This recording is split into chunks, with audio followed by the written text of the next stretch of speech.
原本这是座铁路桥，从桥边的介绍了解到，二战时大量的士兵和物资经过这里运到东部的港口登船开赴战场，高峰时一天经过3500节车厢。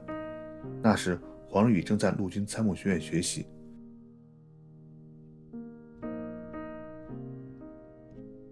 后来随着火车运输的衰落，辉煌不再。1974年发生过一场大火，没有再修复，直到2009年改成了供锻炼和旅游的步行跨河大桥。1950年，在东京朱世民将军被调查撤职后，原代表团被迫复员的人员组建了一个贸易公司，黄日宇最初也参与了一些经营。2年后，34岁的黄宇来到了位于安亚堡的密歇根大学。最初曾因给大公报写过稿，他选择了本科的新闻专业。求学期间曾将过去的文字整理，希望在美国出版刊登，但都没有结果。黄宇发现，如果不会说地道的美语，做新闻非常困难。但是新闻学的训练为他今后写作打下了很好的基础，比如万历15年、黄河青山的文字都讲求事实，注重细节，有他自己的风格。学习新闻课程中，大量阅读美国的文献，让黄日宇对历史产生了很大兴趣。如果选择历史深造，出路只有大学教书，而且必须读完博士。为此，黄日宇在密歇根大学苦读了10年。他说，机遇和事件可以改变人的命运，我完全信服这个说法。回顾过去，我不确定学习历史是否由自己来下决定，似乎是决定等着我。为了挣到学习期间的生活费，黄日宇做了很多工作，比如在希尔斯做店员，负责装货、贴标签。因为事先没有经过培训，很多细节做得不对，惹来同事的冷眼。当时每小时工资大约是1美元。后来又在一家银行经理家帮助打扫院子、收拾房间等，能挣到每小时1.25美元。最后找到家大型的建筑公司做绘图员，一干就是8年，每小时能挣到3美元。读博士的10年中，黄日宇接受了系统完整的学科训练。书中记录，他除了修美国史、美国宪政史、社会史、外交史，还有欧陆史、俄国史、日本史等课程。黄日宇很喜欢密歇根大学的氛围。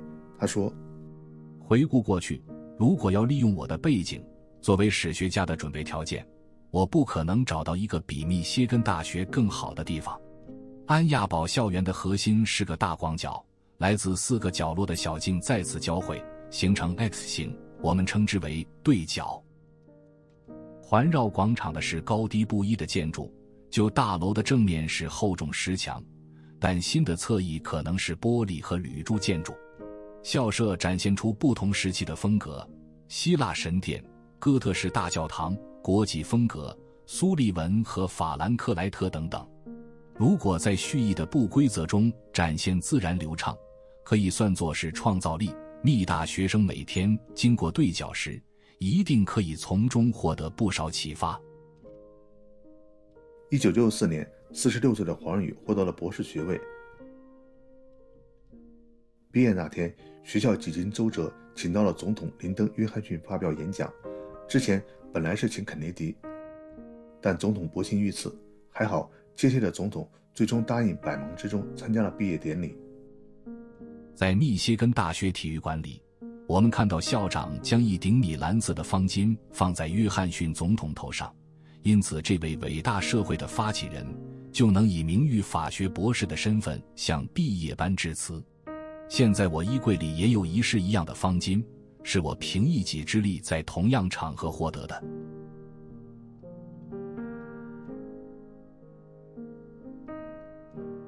毕业后，黄日宇先生来到牛普兹分校教书。作为研究明朝的学者，参与了剑桥中国史、明史部分的写作。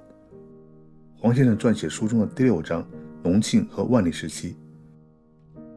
1972年，受吕约瑟的邀请，来到英国剑桥，参与中国的科学与文明的集体研究，并与吕约瑟博士合著了多篇论文。能参与这2个项目，也足以说明国外汉学界对黄先生学术水平的认可。普通读者则是通过万历15年认识黄仁宇先生的。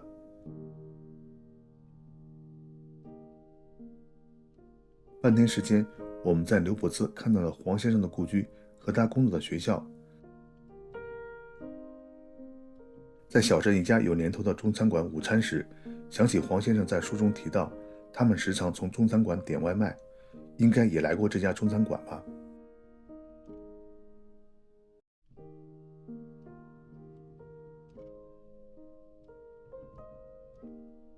2000年1月8日周六，黄仁宇和夫人到剧院看电影，骑车沿着哈德逊河行驶。黄先生笑着对夫人说，老年人身上有这么多病痛，最好是抛开躯壳，离开尘世。进到医院，黄先生说身体不舒服，接着就晕倒了。当救护车送到附近的医院时，黄先生已经悄然离世。